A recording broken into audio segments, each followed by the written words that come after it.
to the magic image reveal craft. So I am really excited to share this craft with you. I love this technique. So what we're going to do is we're going to be building this card. What my favorite part about this is that when you flip these up, you have a different image. So this is called Magic Image Reveal card, and then of course on the inside it has a cute sentiment that says wishing you joy. It's very fun. So we're going to go ahead and get started here. So first thing that you're going to do is I have this is a navy blue card base here. We're folding that in half. Our little sentiment that says wishing you joy is going to go on the inside, but we're going to come back to that in just a moment. So what we're going to do first is we have all of these wonderful little pieces here. These are the dimensions here. This is 1 inch wide.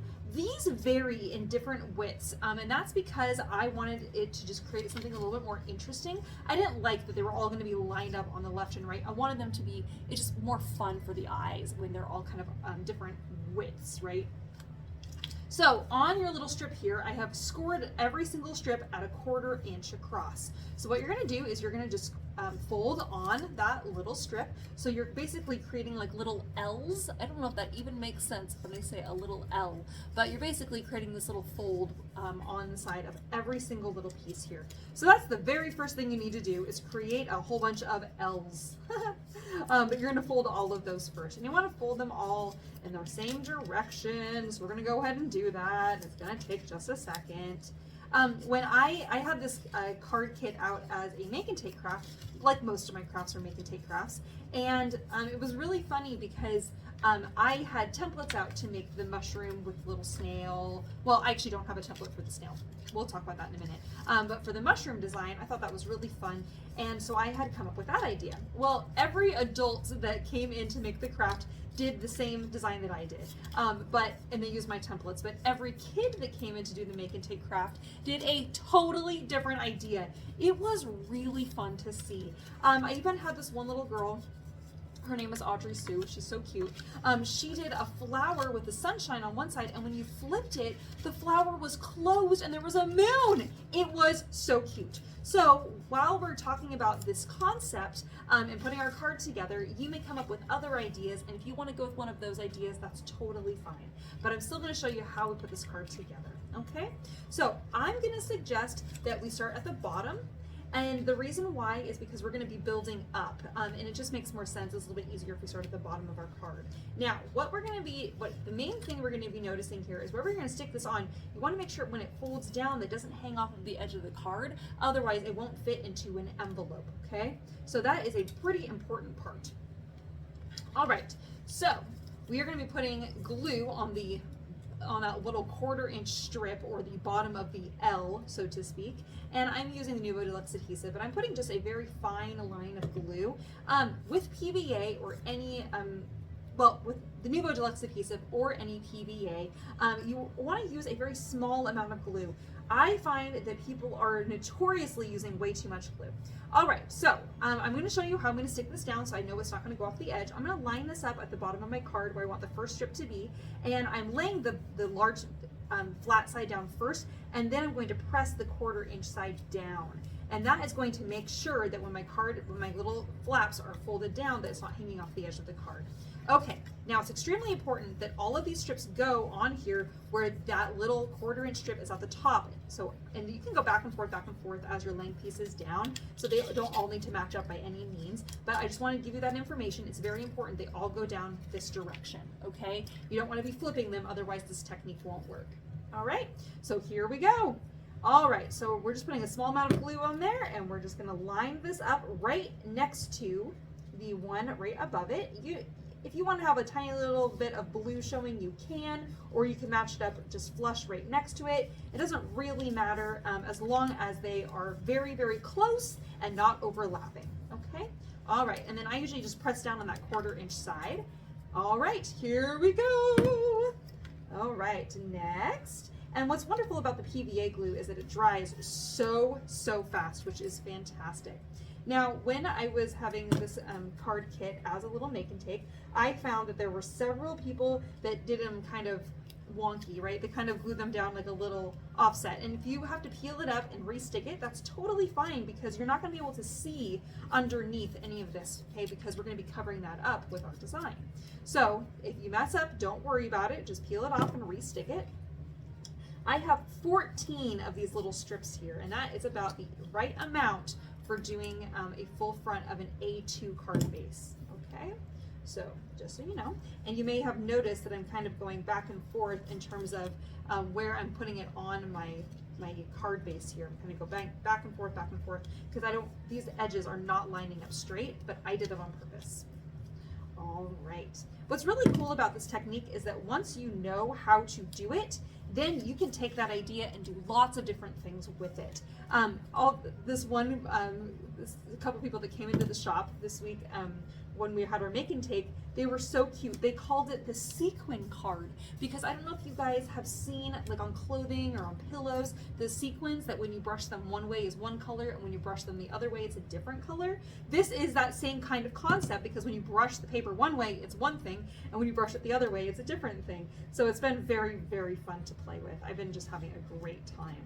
So yeah, this concept is I came up with this design specifically, but I saw a kind of the same concept with someone using strips of paper and then washi tape to stick them down. Now, of course, when you do washi tape, you can't really stamp or draw on top of the washi tape unless you use an alcohol marker. So I decided that paper just made more sense. Okay, there we go. I only have a few left. And it should match up perfectly. Now, obviously, you're going to have a little bit more space at the top than you are in terms of the dark blue than you are at the bottom when everything is laying flat, but that's just how the card goes. As a fun idea, you could put like a little sentiment at the top of, the card that says something like, thinking of you or happy birthday or have a great day or something like that, because the sentiment inside says wishing you joy. So if you're going to pick a sentiment to go on the front of the card, one, you're probably going to want to stamp it in like a white ink, or you could write it with like a metallic ink. But two, you want it to pair nicely with the sentiment we already have. Alternatively, the paper on the inside you could flip around so that it's blank, that way you can write whatever message you want. So you don't have to have wishing you joy if you don't want to, but it's kind of fun. All right, so now that we've laid those all down, I know that took like several minutes here, but we did it. Then you can lay these all flat, and as long as everything is dry, we can see if the technique will work, right? Because if it doesn't work, then it doesn't really make sense. But it should work as long as you followed my instructions. And you fold these back the other way. Oh my gosh, isn't that so, so, so cool? Oh, I'm so happy. And someone said, wow, this is very satisfying. It is very satisfying. I really like that. Okay, so in your little kit, you're going to see a piece of a chipboard in there. And I'm sorry to say, but you're going to have to fussy cut all of these little pieces out if you want to do the same design that I did, which was the mushroom and the little vine on the back side. So I accidentally already lost 2 little leaves. But if you have the kit, there are 4 leaves drawn. You'll have to cut those all out. So I will wait for you while you guys go ahead and cut that, or you could just pause because I'm not going to sit in silence for several minutes. But anyways, you want to cut those little pieces out. The other thing you're going to need is you're going to need 2 pieces of like chipboard or cardboard or something really stiff, right? Because we're going to be laying those on either side of our little template here, so that way it folds all the pages flat. So I'm going to go grab those while you guys are cutting.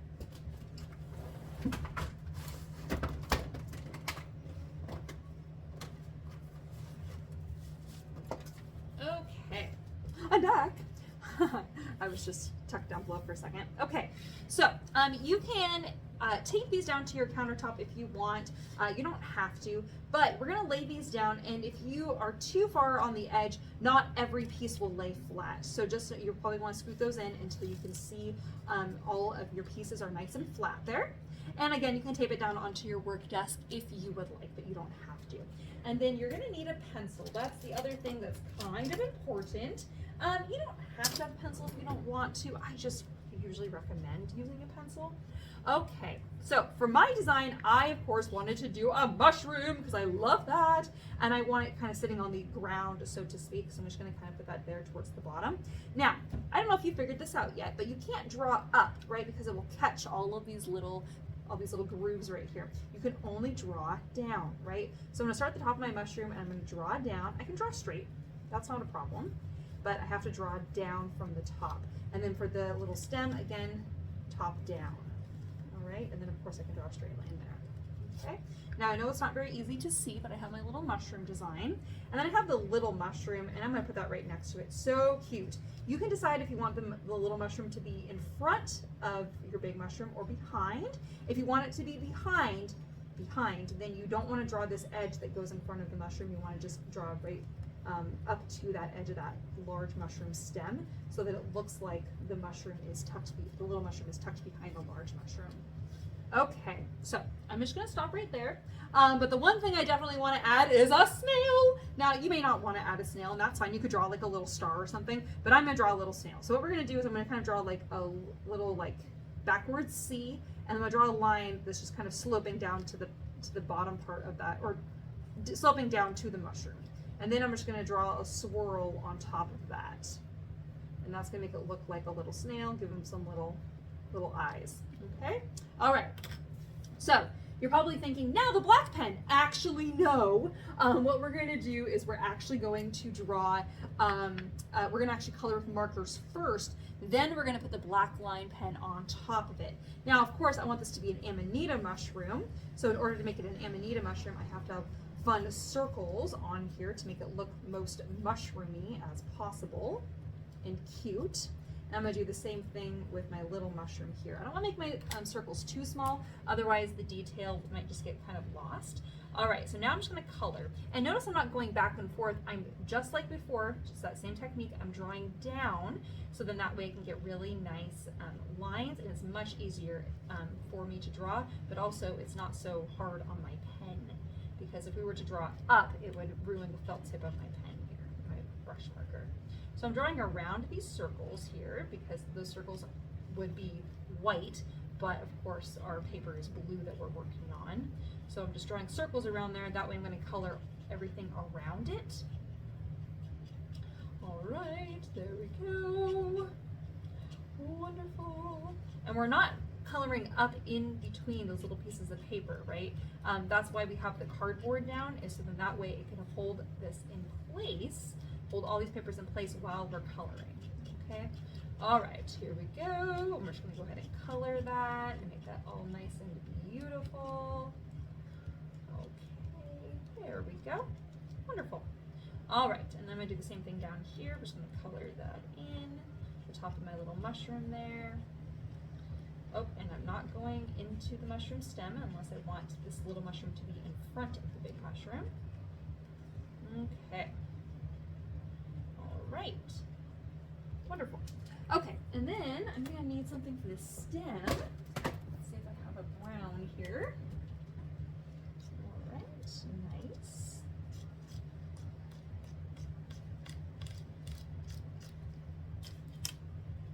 Okay, so I have brown, and again, I'm just coloring down.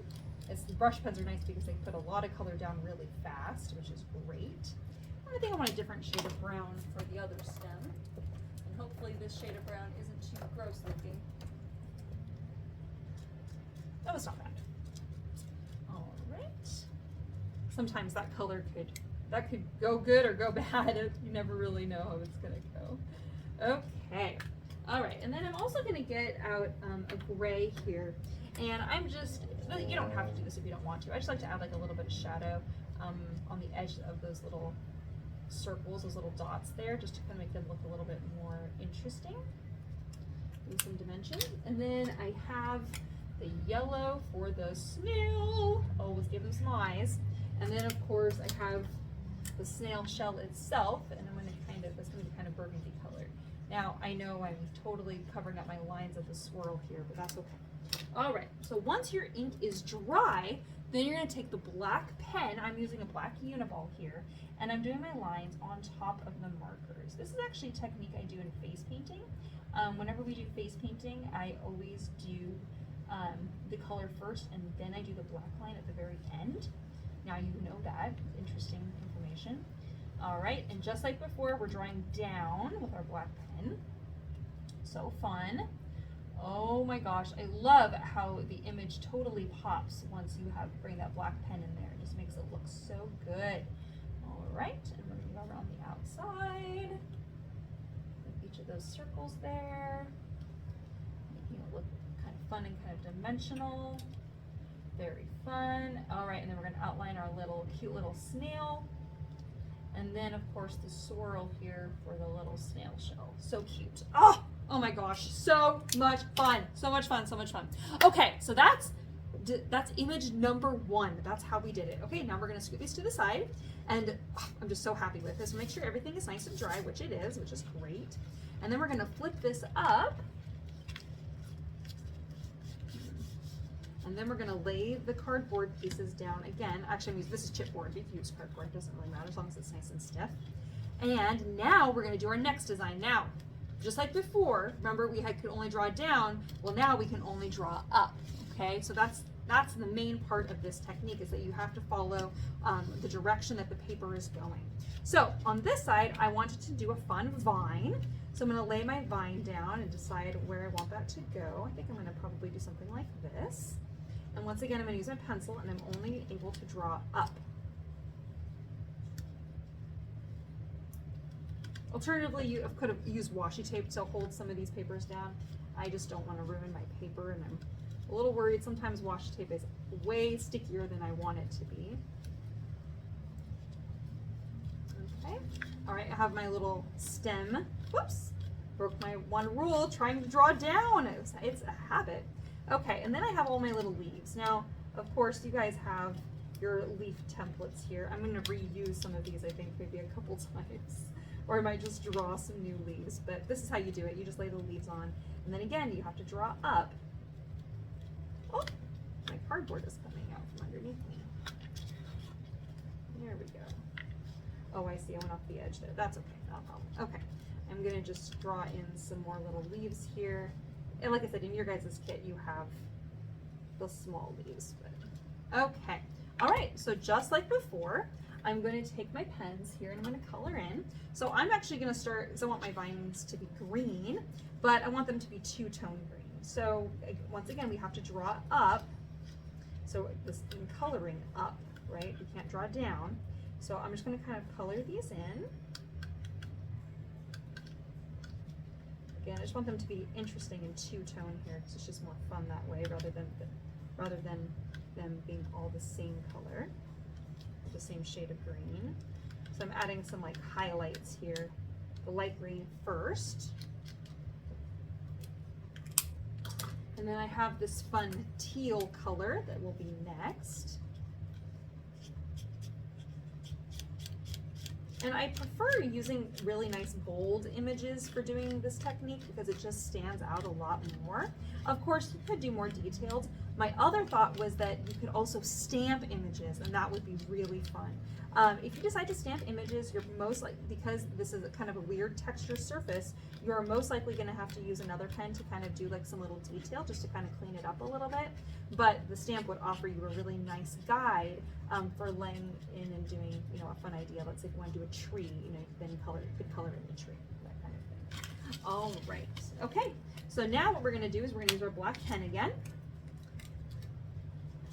All right, and then I'm just going to draw up and outline my stem here.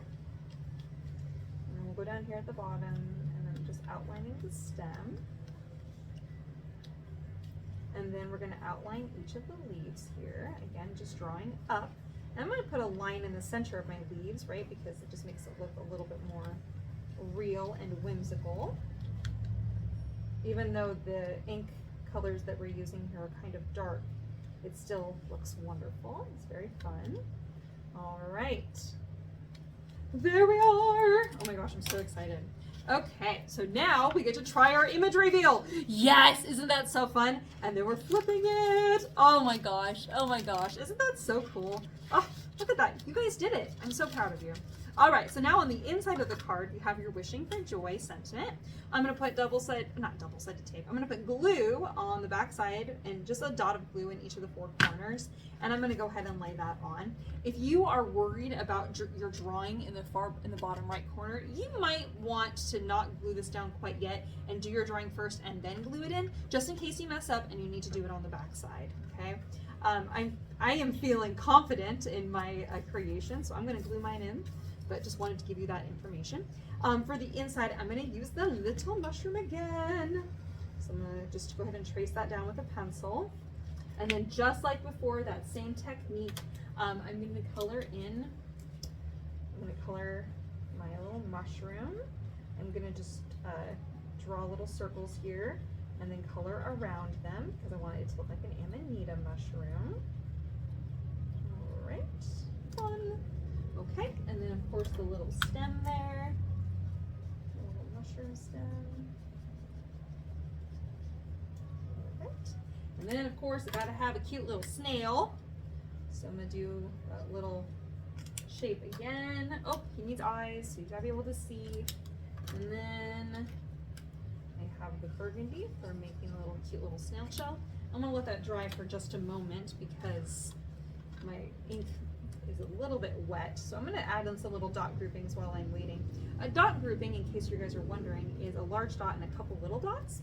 And then I do like just a single little dot kind of here and there. It just kind of adds interest and makes it look not so stark. You can also do that on the front of your card too if you wanted to just add interest.